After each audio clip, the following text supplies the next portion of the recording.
barely 6 years old when life ended in a battle most adults couldn't survive. Life did not even wait for him to finish crying. While other children carried school bags, he carried Akara tray. While they learned ABC, he learned how to survive. He slept on cold shop floors, traveled across Nigeria alone as a child, and was kicked out of his apprenticeship with just 200 naira to his name.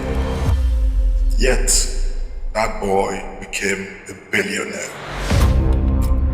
Before the empire, before the cars, before the magazines start shouting his name, there was a boy, a family, and a tragedy.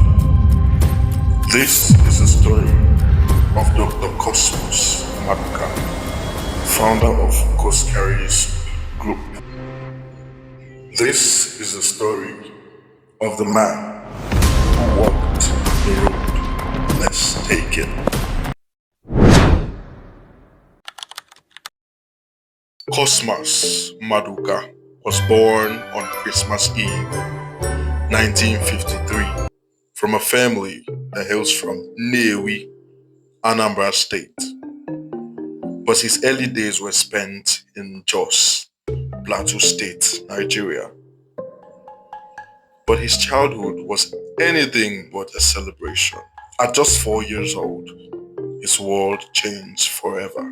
He lost his father, the family's provider. Poverty hits hard like a hammer. His mother, now a widow, struggled to feed the children. So at age 6, little Cosmas began hawking Akara early in the morning. To survive, even a child had to work. Imagine a small boy waking before sunrise, grinding beans with his mom, frying Akara while yawning, then walking the harsh streets of Jos and Odisha barefoot to sell, while other children his age played or attended school. He hawked Akara under a scorching sun. Every day he fought hunger, dust, shame. People looked at him like a street hawker, not a child destined for greatness. But every day he developed something money can't buy: resilience.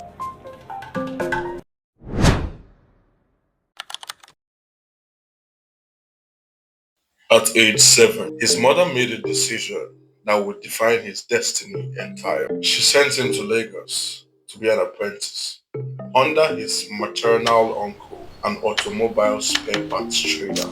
By 7, he had dropped out of school permanently.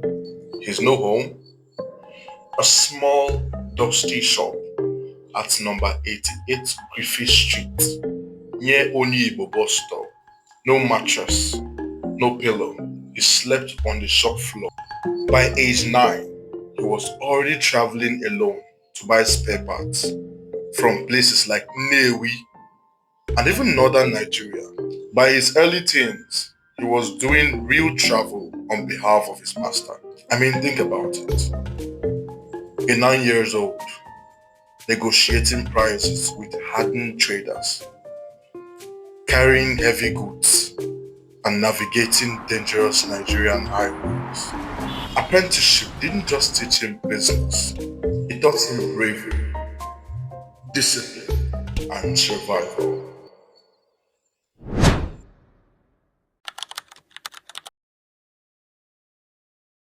At around 14, while still an apprentice, a turning point came.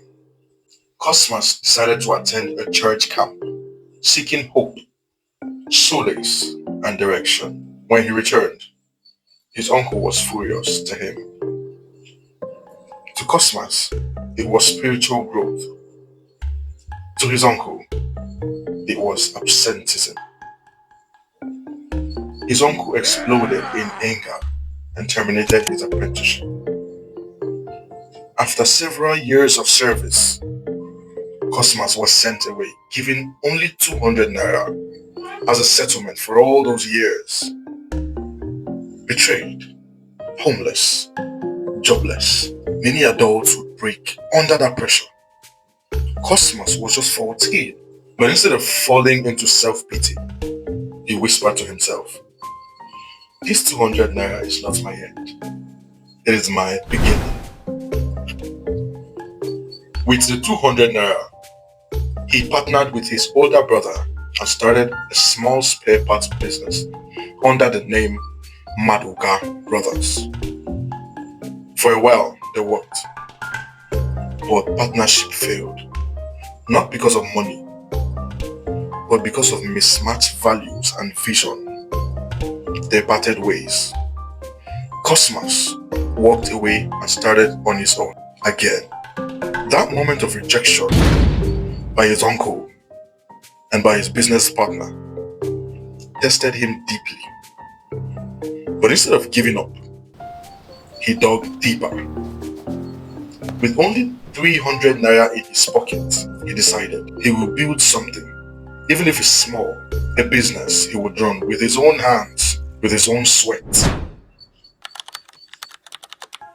At first, with that 300 naira seed, he started a modest spare parts shop with little stock, no glamour, just hope, sweat, and honesty.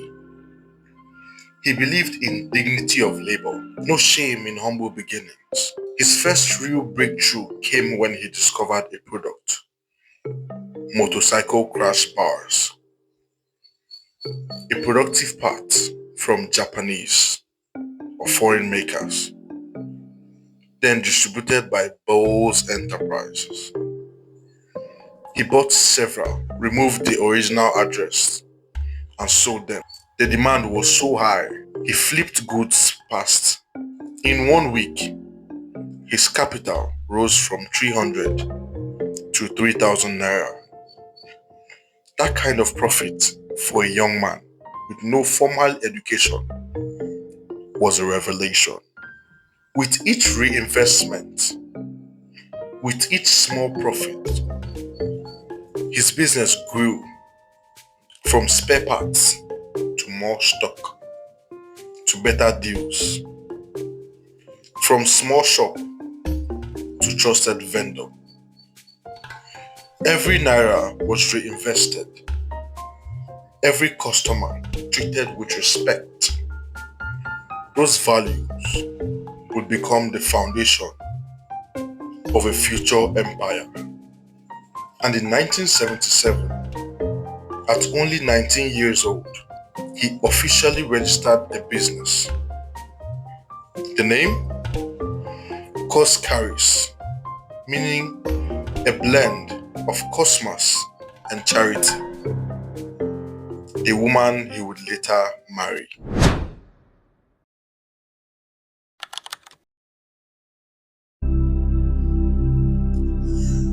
Success rarely comes in a straight line.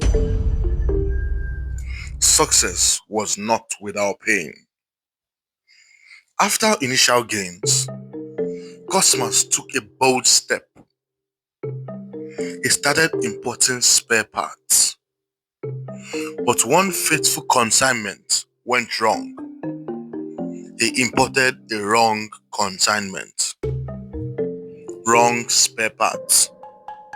Wrong numbers. The goods were unsellable. His stock became a liability. He lost capital. Debts piled up. His landlord locked the shop. He was finished. And then came the most humiliating chapter of his life. In that darkest moment, many would have walked away. But Cosmas understood that failures, no matter how painful, are only chapters. He didn't believe in giving up. He scavenged what little he had. He found a weighing scale, a gift from his wedding, and began doing odd work. He placed that scale in the market. Anyone who stepped on it to check their weight paid 10 kobo. A humble business, but one that earned him daily bread. His wife cried when she saw him. From spare parts businessman to weighing scale operator, but she stood by him regardless. She even took a job to support them. Brick by brick, they rebuilt Coscharis.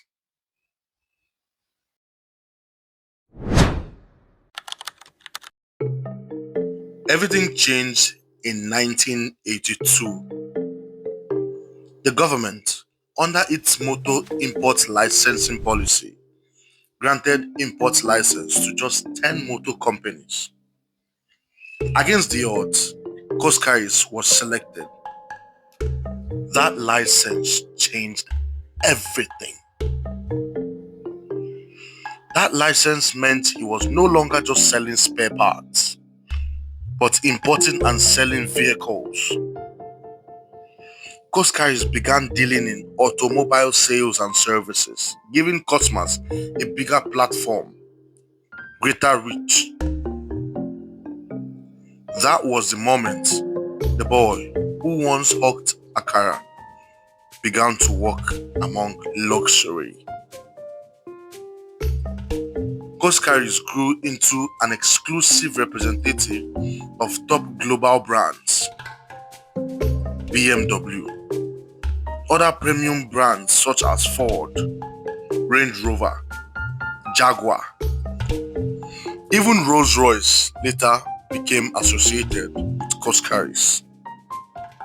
From that fragile spare parts stall to shining showroom, the transformation was real.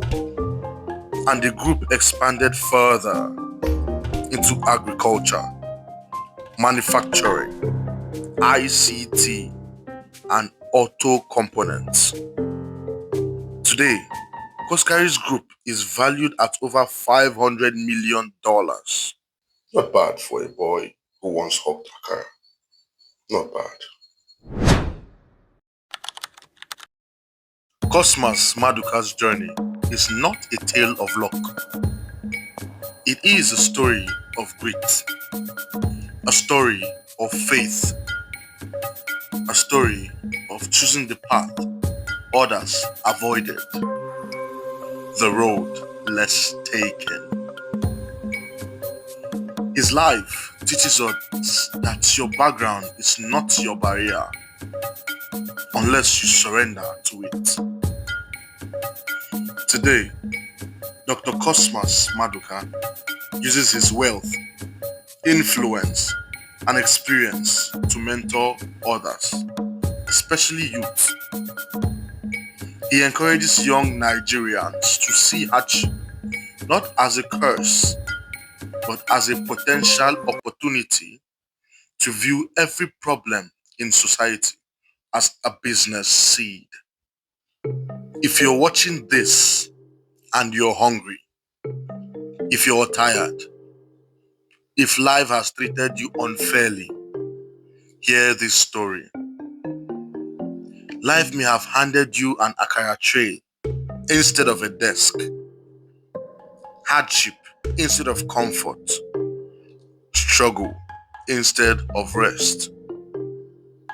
But that does not mean the story ends there. Because some of the richest destinies began with nothing, with hardship, with rejection, with a few coins in hand. What made the difference was not wealth, but vision.